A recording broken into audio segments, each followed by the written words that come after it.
السلام علیکم جی. فرض کریں آپ کا بچہ 5 سے 3 سال کا ہے اور اس نے کسی کو بیڈ ٹچ کر دیا یا اس کو کسی نے بیڈ ٹچ کر دیا. بیڈ ٹچ اگر آپ دیسی پیرنٹس ہیں تو بیڈ ٹچ کا مطلب یہ ہے کہ ایسی جگہ پر چھونا جہاں پر چھونا مناسب نہیں ہوتا. پیرنٹس بھی نہیں چھوتے, والدین بھی کوشش کرتے ہیں کہ اوائڈ کرتے ہیں. پرائیویٹ پارٹس جس کو ہم کہتے ہیں. یہ بات میں اس لیے کر رہا ہوں کہ آج سے کچھ سال پہلے میں ایک اسکول میں تھا تو وہاں پر ایک کمپلینٹ آئی کہ سر ایک بچے نے ایک بچی کو بیڈ ٹچ کر دیا. ان بچوں کی عمر 3 سے 5 سال کے درمیان تھی. یہ وہ بچے ہوتے ہیں کہ جو بالکل فرسٹ ٹائم جو اسکول میں انٹر ہوتے ہیں تو ان کو مونٹ سیکشن میں رکھا جاتا ہے, مونٹیسری سیکشن جس کو بولتے ہیں. تو یہ وہ ٹیچر نے آ کر کمپلینٹ کی تو ٹیچر کو یہ کہا گیا کہ آپ کو شاید مس انڈرسٹینڈنگ ہوئی ہوگی, آپ ذرا ایک دفعہ پھر سے کلیئر کر لیں, دیکھ لیں, ویریفائی کر لیں کہ یہ بیڈ ٹچ ہی ہے. ٹیچر نے دعویٰ کیا کہ سر بالکل یہ بیڈ ٹچ ہی ہے. آپ یقین کریں کہ ایک شاکنگ نیوز تھی اسکول میں کہ بھئی 5 سے 3 سال کے بچہ ان کو کیسے پتہ ہوتا ہے کہ بیڈ ٹچ کیا ہوتا ہے. بہرحال ایک میٹنگ بلائی گئی کہ بھئی یہ معاملہ ہے اور بچوں کو بھی آفس میں ہی بلا لیا کہ تاکہ بچوں کی پرسنالٹی ڈیمیج نہ ہو, وہ احساس کمزوری کا شکار نہ ہو کہ یہ کیا ہو رہا ہے. اور مزید سیکورٹی کے لیے پیرنٹس کو بھی بلا لیا گیا. پیرنٹس کے سامنے وہ بچہ کہنے لگا جس نے بیڈ ٹچ کیا تھا, میں نے آپ ہی کو تو دیکھا ہے. آپ یقین کریں جب بچے نے یہ کہا وہ پیرنٹس ایسے ہو گئے کہ شرم کے مارے ان کو اتنی امبیرسمنٹ ہوئی کہ بھائی ان کو ایسے فیل ہو رہا تھا کہ بس زمین پھٹے اور ہم زمین میں جائیں. اس قدر شرمندگی ہوئی کیونکہ بچے نے کہہ دیا تھا کہ میں نے آپ ہی کو تو یہ کرتے دیکھا ہے.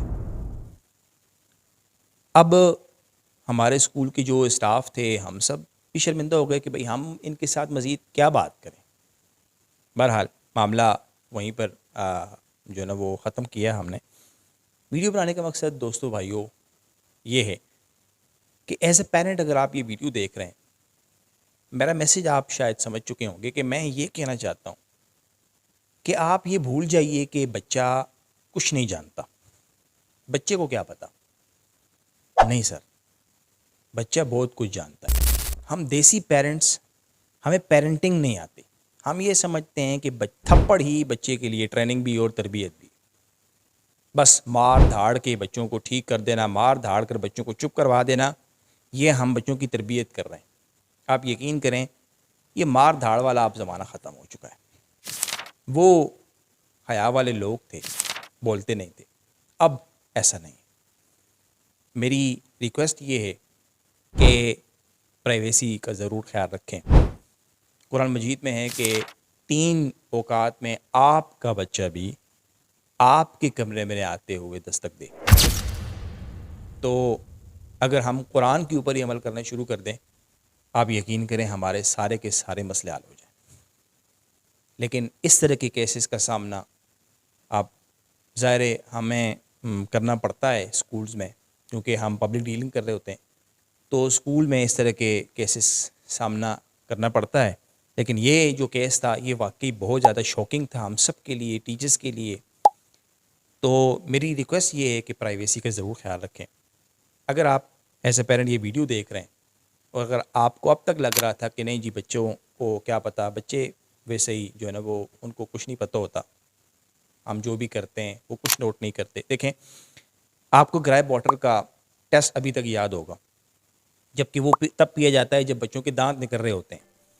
دانت نکلنے میں آسانی کے لیے پیا جاتا ہے. آپ کو اب تک وہ ٹیسٹ یاد ہوگا, حالانکہ آپ نے پیا تب تھا جب آپ کی عمر 1 سال تھی یا 1.5 سال تھی. آج تک آپ کو ٹیسٹ یاد ہے. تو آپ کے سامنے جو ایکٹیویٹی ہو وہ تو آپ کی میموری میں ہے, وہ آپ کیسے بھول سکتے ہیں. سو اگر آپ کو ویڈیو میں کچھ جانکاری لگی تو کائنڈلی یہ ویڈیو کسی بھی دیسی پیرنٹ کے ساتھ ضرور شیئر کریں, کیونکہ ہم دیسی پیرنٹس کو پیرنٹنگ نہیں آتی. بہت شکریہ.